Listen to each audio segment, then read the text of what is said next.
Presentar, que lo muestren por favor. Se llama Luis Alberto Aparicio Alejandro Lacalle Pou. Es el presidente de Uruguay. Tiene 46 años, es abogado, es casado, tiene 3 hijos, nacidos por fertilización asistida, si no me equivoco. Alguna vez fumó marihuana de manera ocasional. Leí sus entrevistas. Lo admitió para que nadie después dijera que había mentido, si aparecía algo, ¿no? Escuchen bien, tiene el 66% de aprobación y más del 80% de apoyo su gestión durante la pandemia. Es una encuesta que salió hace horas. Antes de hablar con él, yo les voy a presentar los 10 textuales de Luis Lacalle Pou que hizo con entrevista a periodistas argentinos. Empezamos. Nosotros somos inquilinos por 5 años. No se puede gobernar descartando la mitad del país. Yo voté en contra del aborto, pero es ley y yo la voy a respetar. Me iba a resultar difícil hablar de democracia teniendo enfrente al dictador Maduro. No fue Cancillería, no fue protocolo, fue una decisión personal. Hablaba en este momento de su asunción cuando decidió no invitar a Maduro y a dirigentes cubanos y de otros países, que son dictaduras. No quiero estar más cerca de Estados Unidos que de China, quiero estar cerca de los dos. A la gente que quiera venir a Uruguay la vamos a recibir con los brazos abiertos. Hay que hacer alguna pregunta vinculada con eso, por supuesto. No estaba dispuesto a ir a un estado policíaco, a obligar a los uruguayos a confinarse, a que dejaran de salir a trabajar para hacer el peso. Estamos subsidiando a los dadores de trabajo y a los que se quedan sin trabajo. Estamos estimulando la vuelta a la economía. Anteúltima placa. Simpático, ¿no? Los periodistas me conocen de pantalón corto. Parece que de los 25 años le hacían notas. Yo les tocaba la puerta para que me hagan notas. Hoy no me puedo agrandar, aunque sea el presidente de la República. Y la última, no tenemos nada que ocultar. La transparencia en la comunicación genera confianza, más en el medio de la pandemia. Bueno, un resumen que elegimos específicamente. Y quiero ser directo, presidente. Está María Julia Oliván, Federico Andajasi, se va a sumar Martín Tetaz, que es economista. Usted los debe conocer. Pero mi pregunta es, ¿quiénes, cuánto, en qué momento decidieron bajarse los sueldos y poner esa baja de sueldo, sumarla al fondo COVID? Recién yo estaba viendo el informe de quienes perdieron o quedaron a la vera del camino con el coronavirus. En Uruguay hay situaciones muy parecidas a esas. Es más, estaba recordando cuando vi el informe que algunas medidas tomadas por el gobierno dejaron a gente sin su trabajo. Voy a poner un caso específico. Cuando nosotros el 13, 14 de marzo establecimos que se iban a suspender las clases, a las empresas de micro que trasladan a los chiquilines, de un día para otro le bajamos la cortina. 450 empresas vinieron a hablar conmigo y estaban todos obviamente atrasados en el seguro de las camionetas, en las cuotas. Y cuando sentaron enfrente mío, le digo, usted no tiene el trabajo por responsabilidad mía, porque tomé determinada medida, la cual sostengo. Y allí había que asistirlos. Y el dinero no era suficiente. Entonces los caminos eran varios. Uno, que era sugerencia de alguna gente, era el camino tributario. El camino tributario lo descartamos con el equipo porque ya la presión tributaria en Uruguay es muy alta, ya la economía se ve enlentecido, el desempleo creciendo, la inversión cediendo fuertemente. Poner más impuestos significaba más efectos recesivos. Durante la pandemia y después, posteriormente a la pandemia, esos motores iban a estar enlentecidos o apagados. Con lo cual, vayamos a buscar fondos dentro del Estado. Y hoy hay mucha gente perdiendo el trabajo en el ámbito privado y me pareció un ejemplo, me pareció algo solidario, algo de sensibilidad por parte del gobierno, que desde el presidente de la República, pasando por el vicepresidente de la República, ministros, senadores, diputados, presidentes de entes autónomos, servicios descentralizados y todos los funcionarios públicos por encima de un salario de aproximadamente $1.900 debían hacer un esfuerzo por un periodo. Y la verdad... ¿De qué porcentaje, presidente? Perdón la interrupción. Del 20%. El 20% del salario. Y obviamente que a mucha gente no le gustó, pero no hubo una crítica, una manifestación dura al respecto, porque la sociedad uruguaya y los funcionarios públicos y obviamente los gobernantes entendieron que había que hacer ese esfuerzo. Y la segunda pregunta que quiero hacerle para después compartir con mis compañeros es ¿por qué decidió hacer una cuarentena, un aislamiento no obligatorio? O sea, ¿pensó en los riesgos que corría cuando se venían las cifras del mundo, incluso de países como la Argentina, o las políticas de países como la Argentina, con la decisión que tomaba? ¿O lo hizo analizando demográficamente lo que es Uruguay? ¿Cómo tomó la decisión? ¿Dudó? Sí, obviamente que dudé. Hasta que llegó el momento de la medida y no había otra. Filosóficamente y obviamente en la práctica no había otra que la que tomamos. Entre otras cosas, porque tengo una profunda confianza en la solidaridad nacional y en el buen uso de la libertad por parte de los uruguayos. Yo he contado ya en algún medio de prensa ese fin de semana que fue bastante duro, que fue del viernes 20 de marzo al lunes 23. El lunes 23 tomamos una definición de un confinamiento voluntario y obviamente lo que teníamos era el ejemplo europeo, el ejemplo negativo europeo y de otros países, y había un fuerte temor en nuestro país, desde gente muy lejana, gente importante, sindicatos del ámbito médico, sindicatos, la central y otros. Había sugerencias de otro tipo de confinamiento.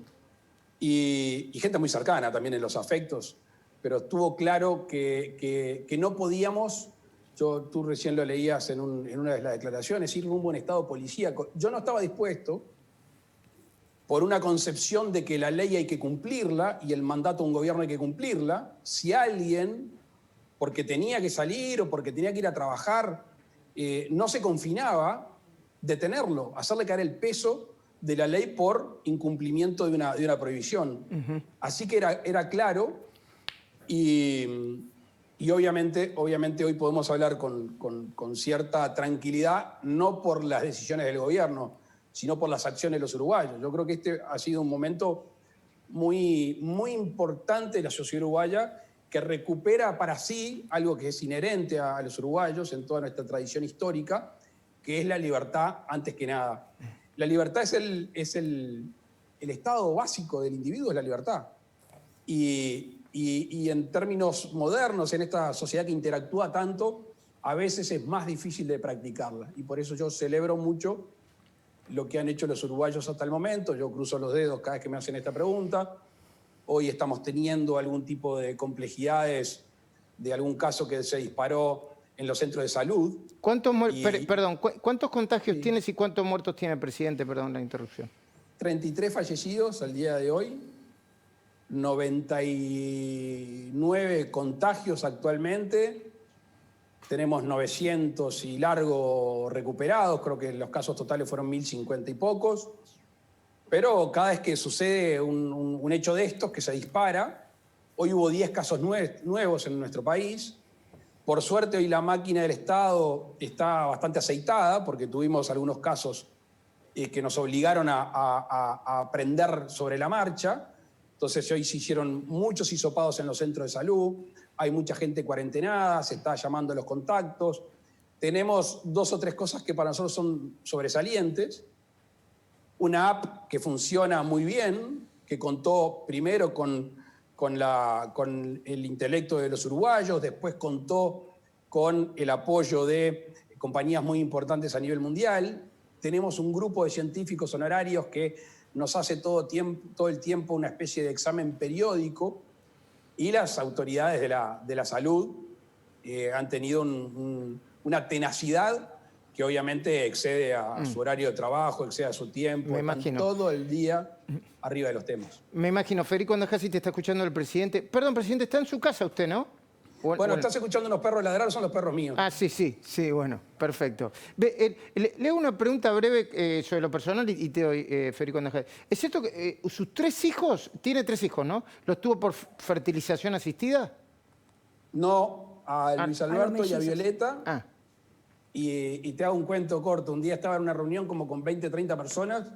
Los mellizos tenían nada, 6, 9 meses. Y me llama mi mujer y me dice, hola, estoy embarazada. Dice los que estaban enfrente mío que quedé pálido. Estábamos recién empezando a cambiar pañales, mellizos. Y le digo, buah, está. Arriba. Al rato cuando caí le digo, bueno, está. Y ahí nació Manuel, el más chico de los 3. Se llevan 1 año y medio entre los mellizos y Manuel. Bueno, ahí está Martín Tetaz, que también tiene mellizos, ¿no? Son muy simpáticos. Es una experiencia única. Sí, claro que sí. Federico, te está escuchando el presidente de la República de Uruguay. Sí, señor presidente, un honor y un privilegio poder conversar con usted. A ver, usted asumió, igual que nuestro presidente, en un mundo, y ahora le toca gobernar en un mundo diferente, que no sabemos muy bien cómo se va a terminar de configurar esto. Y usted dijo en una entrevista que iba a hablar con China igual que con Estados Unidos. Bueno, ni China ni Estados Unidos hoy son lo mismo. ¿Cómo imagina este mundo y cuál es el lugar que le toca a América Latina en el mundo que viene? Yo a veces en reuniones de entre casa o pequeñas digo que la globalización la inventó un uruguayo, porque es el mundo ideal interconectado para nuestro país. Es un país que anda con poca mochila, es un país liviano en la capacidad de movimiento, es un país que siempre ha mantenido una independencia entre los grandes poderes, que siempre se ha relacionado con todo el mundo. Es un país que puede ser receptor de migración, receptor de tecnología, de hecho lo es y lo va a seguir siendo, y se adecúa muy bien al mundo moderno. La gente va a poder vivir en un lugar y trabajar de la otra parte del globo terráqueo. Entonces yo creo que Uruguay tiene serias chances de ser uno de los ganadores si es que nosotros hacemos el esfuerzo como gobernantes y los uruguayos tienen la oportunidad y las herramientas para hacerlo. Obviamente hay actividades de nuestro país que se ven resentidas y que en corto plazo no aparenta que vuelvan a tener un flujo importante. Por ejemplo, el turismo, que es un vínculo muy fuerte que tenemos con la Argentina.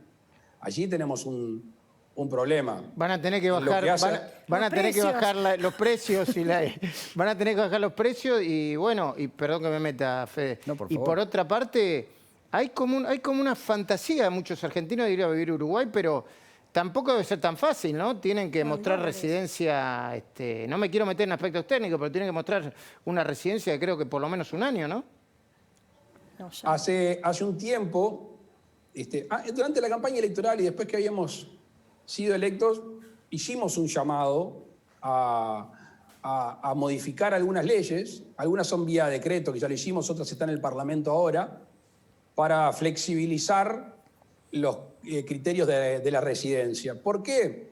Porque Uruguay se ha nutrido históricamente de la migración.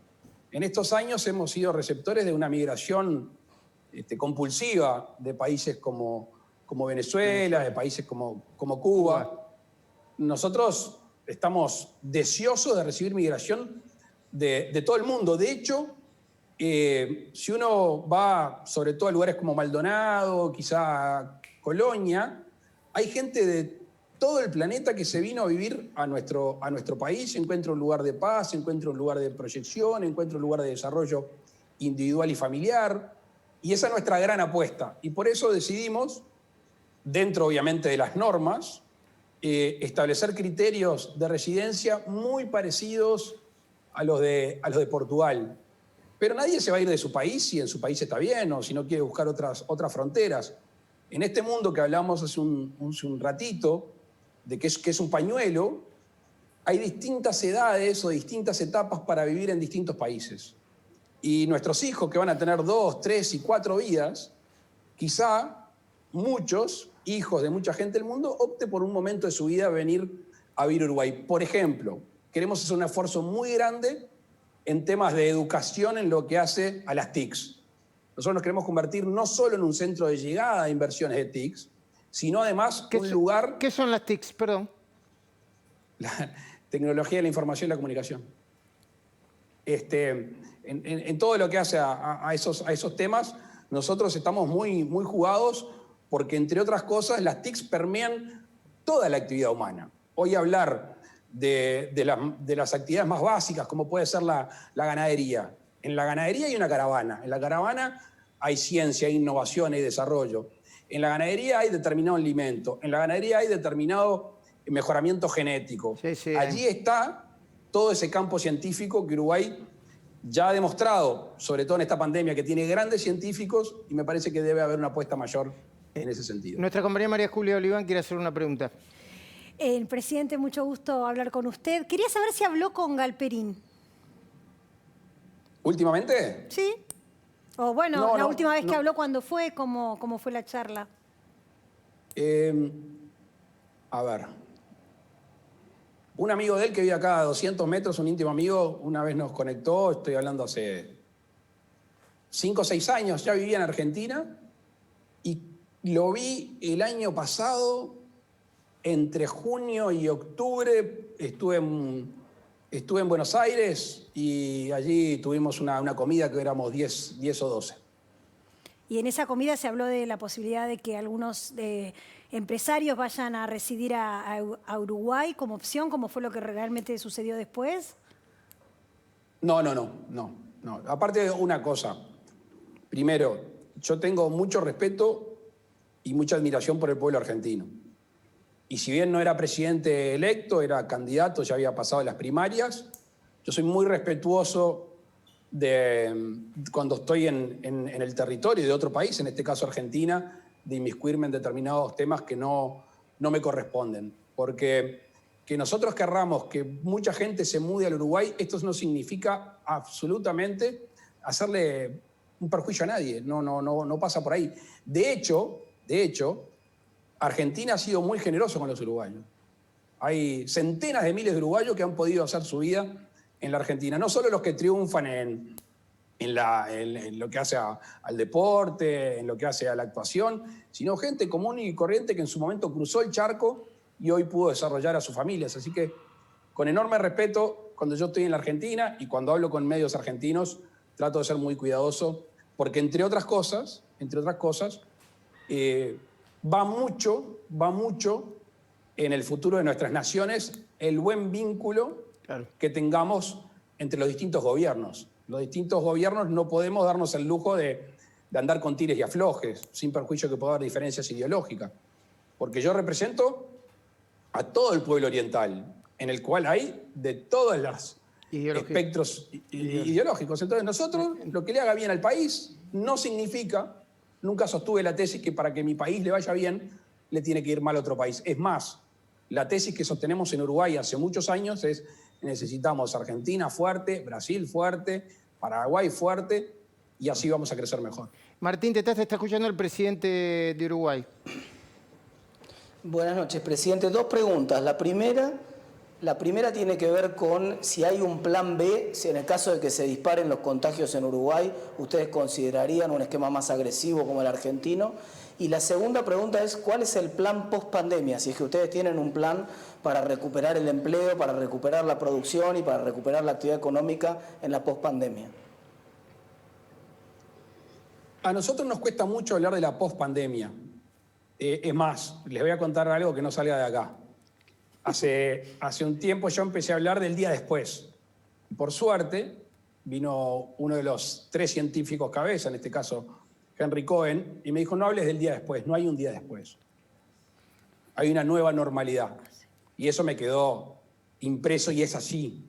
Entonces, nos cuesta hablar de la pospandemia, entre otras cosas, porque si hubiera un proceso ya más tranquilo en cuanto al COVID, lo tenemos que construir ahora. Porque si nosotros no construimos desde el punto de vista social y económico esta nueva normalidad, vamos a llegar tarde. Por ejemplo, y obviamente no hay una receta única porque los problemas son distintos. Está el que no puede comer. Está el que realmente de un día para el otro dijo, no como más, no puedo comer más. Y ahí hay una cosa muy linda de los uruguayos. El Estado hizo el esfuerzo que podía hacer, que no fue suficiente. No fue suficiente. Pero la cantidad de gente que se puso a remar en ollas populares, que empezó a juntar alimentos, que repartió canastas, esos héroes anónimos que por suerte existen en todos lados y en Uruguay surgen con mucha fuerza en estos momentos, fueron fundamentales para que nadie pase hambre. Los micro y pequeños emprendedores, esos que no tienen capacidad financiera, o sea, si no le pagan al proveedor en la semana, o si no pueden pagar determinadas cosas en la semana, o comprar materia prima, están fritos. Bueno, a eso se les dio una asistencia subsidiada durante un par de meses para que puedan salir adelante. Los que sean un poquito más grandes, ya no es un subsidio, es un préstamo muy flexible, sin intereses, durante otro par de meses. Después se generó un sistema de garantías, que ahí no diferencia los chicos, los medianos y los grandes, que eso es para apalancar.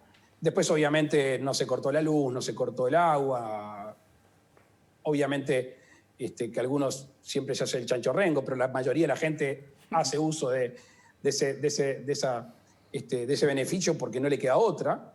Entonces ahí empezamos a tratar de sostener con esa red estatal para que no se nos caigan todos, aunque algunos se van a caer. Y ahora, en estos últimos tiempos, establecimos un subsidio en el torno de los $130, más o menos, durante 3 meses, para la gente que retome empleados que están en el seguro de paro o para gente que tome trabajadores nuevos, para todas las actividades del país. ¿Qué pretendemos hacer? Que la máquina esté moderando, que la gente pueda trabajar, que pueda de vuelta volver al ciclo económico. Recién estaba mirando en el informativo algo que me gustó porque de un día para el otro todo el mundo quiso retomar las actividades. Era lógico porque como el virus venía medio chaucha, venía suave, la gente dijo, bueno, vamos a salir. Nosotros tenemos el deber de ir abriendo la sociedad de a poco a algunas actividades. Y cuesta porque hay que tomar decisiones. Y una de las que había quedado para atrás era en el norte del país, las termas. Y hoy por suerte abrieron, y aparte en Uruguay me imagino que ahí también hoy 26, 27 grados. Sí, sí. No sabes la alegría que me dio los tipos, obviamente a media máquina, obviamente con deudas para atrás, pero diciendo, volvimos a laburar, volvimos a trabajar. Sí. Y esas cosas... Es lindo para la energía. Sí, claro que totalmente. Sí. Presidente, bueno, yo lo voy a empezar a despedir. Le quiero hacer una... Martín de Taz le había preguntado por si usted tiene que volver a una fase más restrictiva. ¿Lo hace o cree que tiene todo controlado cruzando los dedos? Ojalá fuera tan fácil. Mira, hace un tiempo una periodista me hizo una pregunta en una conferencia de prensa y mi respuesta automática fue para adelante todo lo posible, para atrás todo lo necesario. Lo que sí no va a suceder en el país es un confinamiento obligatorio, por lo que decía hoy al principio.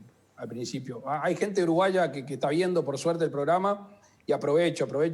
También vi imágenes hoy de Roche, de Maldonado, poco tapaboca, hay que apretar ahí, sin perjuicio de que hoy los casos, hoy miraba el mapa del Uruguay, es casi todo en el litoral, salvo que ahora se nos metió en el litoral con Brasil, salvo que ahora se nos metió en Montevideo. Y ahí, increíblemente, en los centros de salud.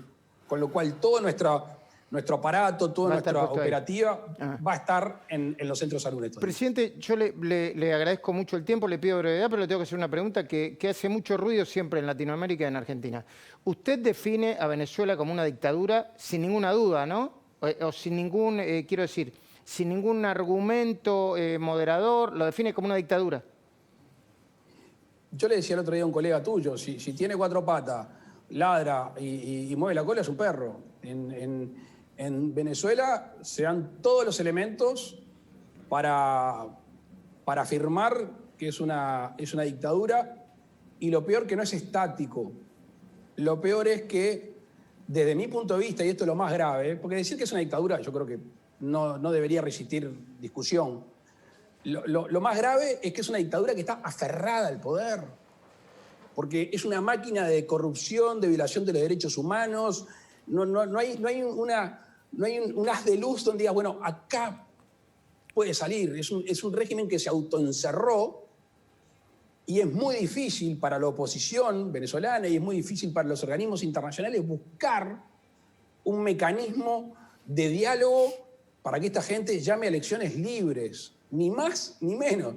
Elecciones libres, respetar las instituciones, parece algo tan lógico, pero es de esencia para que una sociedad pueda cohesionar y pueda convivir pacíficamente.